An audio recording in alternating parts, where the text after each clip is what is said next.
자, 여러분 안녕하십니까, 수달쌤입니다. 오늘도 여러분들과 함께 즐겁게 세계사 여행을 떠나도록 하겠습니다. 지난 시간에 이어서 이집트의 역사에 대해서 한번 볼 건데요, 오늘은 그 이집트의 역사가 어떻게 이 세상 속에 자세히 알려지게 되었는지, 문자의 해독에 그 비밀이 숨어 있었습니다. 그럼 어떻게 그 문자를 해독할 수 있었는지 지금부터 함께 살펴보겠습니다, 여러분. 자, 그래서 오늘의 주제는 이제 로제타 스톤입니다. 로제타 스톤 들어보신 분들도 많을 텐데요, 이렇게 생겼습니다. 사이즈가 한 1m 조금 넘죠. 이렇게 생긴 돌인데, 이 돌이 이 세계에 소개가 되면서 엄청나게 많은 사실들이 밝혀졌다 이 말입니다. 자, 어떤 돌이냐, 자세히 보시면 여기 보면 이제 상형 문자가 있어요. 많이 보시던 거죠. 그리고 밑에 뭔가 지렁이 같이 생긴 글자가 있고요, 요거 밑에 또 깨알 같은 글자가 있습니다. 요 세 개가 같은 내용을 다른 문자로 표기를 해놓은 겁니다. 맨 위에는 여러분 잘 아시는 이집트 상형 문자고요, 밑에 지렁이처럼 생긴 거는 민중 문자라고 해서 이집트 사람들이 일상생활에서 쓰던 문자입니다. 이집트 사람들이 이런 문자를 평상시에 일상생활에서 그림 그리면서 그렇게 쓴 게 아닙니다. 무덤이라든가 오벨리스크라든가 신전이라든가 이런 곳에 주로 썼던 게 요 상형 문자고, 일상생활에선 이런 걸 썼죠. 근데 문제는 이거 둘 다 해독이 안 되어 있었던 겁니다, 19세기까지. 그런데 요 밑에 있는 요거는 그리스 문자입니다. 고대 그리스 문자는 알고 있었던 거죠. 그래서 얘를 알면 얘가 해독이 되는 거죠. 이 1대1로 대응이 되니까. 그럼 이 로제타 스톤이라는 거는 어떤 내용이냐?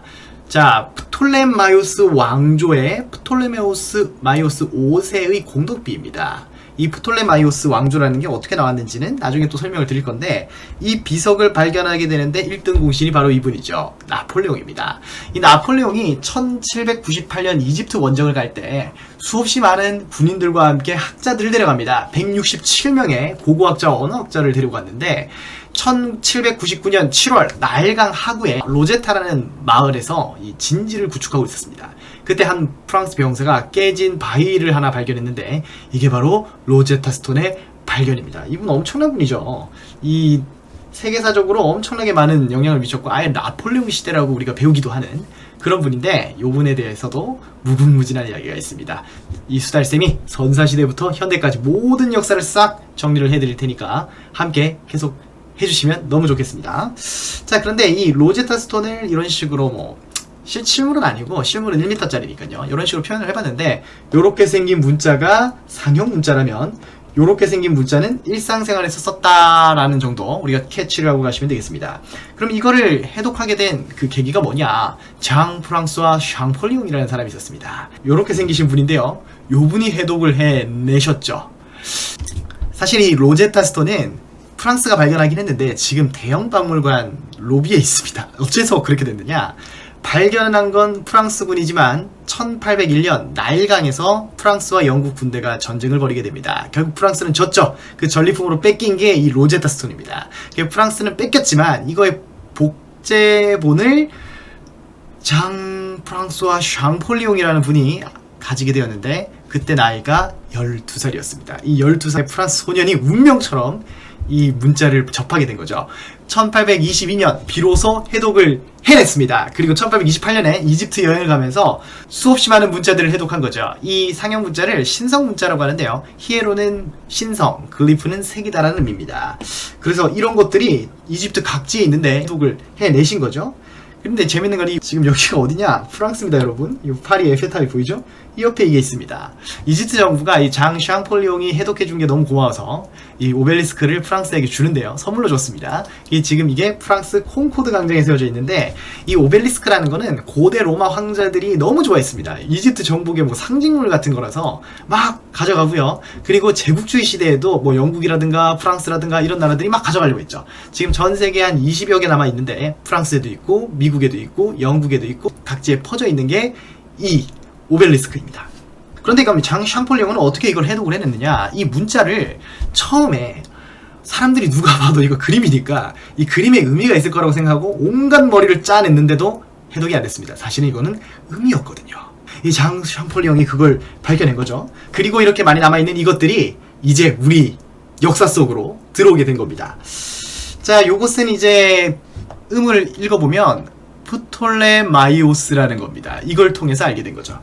사실 이 프톨레마이오스 왕조는 우리가 기본적으로 생각하는 그 이집트 왕조랑은 좀 다릅니다. 이 프톨레마이오스 왕조의 마지막 파라오가 그 유명한 클레오파트라 되시겠습니다. 이런 식으로 분장한 사람이 있는데요. 이 클레오파트라 하면은 이런 느낌이죠. 머리가 이렇게 약간 요런 느낌, 클레오파트라 컷 요런 느낌인데, 이 클레오파트라는 로마의 엄청나게 유명한 장군이자 정치가 율리우스 카이사르의 여자친구였습니다. 율리우스 카이사르 브루투스 너 맞아! 이러면서 죽었다는 그분 맞습니다. 그럼 도대체 어떤 스토리가 있었는지 이야기를 다음에 로마 이야기를 하면서 전해드리겠습니다. 이게 오늘날 우리 캘린더에 7월, 영어로 줄라이가 율리우스 카이사르의 이름에서 따왔습니다. 율리우스 줄라이 발음이 비슷하죠? 자, 그러면 이 사람들이 또 남긴 게 돌에만 남긴 게 아니죠. 이 이집트 사람들이 파피루스라는 곳에서 많은 기록을 우리가 볼 수 있는데, 파피루스는 나일 강변을 따라서 자라는 식물입니다. 식물. 이 식물을 가지고 종이를 만들어낸 거죠. 이 종이라는 페이퍼의 어원 자체가 이 파피루스에서 왔습니다. 뭐 정확히 말하면 우리가 아는 A4 용지 같은 그런 종이는 아닌데, 이걸 어떻게 만들었냐? 이 파피루스 가지고 밧줄도 만들고 돗자리도 만들고 샌들도 만들고 돛도 만들고 했는데, 이 줄기를 조각으로 촉촉촉촉촉 한 다음에 몇 겹으로 탁탁탁탁 붙이고 건조를 시키면 이렇게 종이 같은 파피루스가 나옵니다. 길이는 보통 이제 7에서 8m를 돌돌돌 말아서 두루마리로 많이 만들었고요. 가장 긴 거는 39m짜리가 나왔답니다. 39m면 엄청난데, 일반적으로 쓰는 요런 거 있죠? 이 두루마리 휴지도 한 30m 넘습니다. 요런 식으로 만들어 놨던 거죠, 파피루스를. 자, 이 파피루스를 가지고 만들었던 게 참 다양한데, 이 파피루스가 이집트 박물관과 영국 박물관에 지금 보관이 되어 있습니다. 자, 이 파피루스로 만든 것 중에 유명한 게 사자의 서입니다. 많이 들어보셨을 텐데, 지금 뭔가 심판을 받는 느낌이죠? 이 이집트에는 온갖 신들이 나오는데, 이 이집트 신화도 다음에 한번 정리를 해드리겠습니다. 오늘 우리가 주목해서 볼 사람은 이 오시리스라는 신인데, 원래 옛날에는 파라오였다가 이제 사후 세계의 부인이 이시스, 아들이 호루스입니다. 머리가 매의 머리를 하고 있죠. 그리고 지혜의 신 토트가 있고요. 태양신 라가 있습니다. 라는 이제 오시리스의 아버지 되겠습니다. 이런 좀 복잡한데 다음에 한번 정리를 해드리도록 하죠. 여기 이제 사자의 서입니다. 사자의 서. 이 이집트 파피루스는 두루마리로 길다고 했죠. 요게 이제 일종의 요렇게 가는 스토리텔링입니다. 스토리텔링이고 약간 필름같이 되어 있죠. 그래서 이 죽은 자가 사후 세계로 가기 전에 이 오시리스라는 죽은 자의 세계를 관장하는 신의 심판을 받게 되는데요. 이 심판을 받는 과정을 그림으로 그려놓은 겁니다. 이렇게 손잡고 가고 있습니다. 애틋하게 손잡고 가는데, 지금 여기 보면 뭘 올려놓고 여기에 무슨 깃털이 있어요. 이게 뭐냐면 다음 영상에 알려드리도록 하겠습니다. 이집트 사람들은 왜 미래를 만들었고 어떻게 만들었나, 이것을 다음 편에서 확인하시죠. 지금까지 수달쌤이었습니다. 다음 영상도 기대해주세요.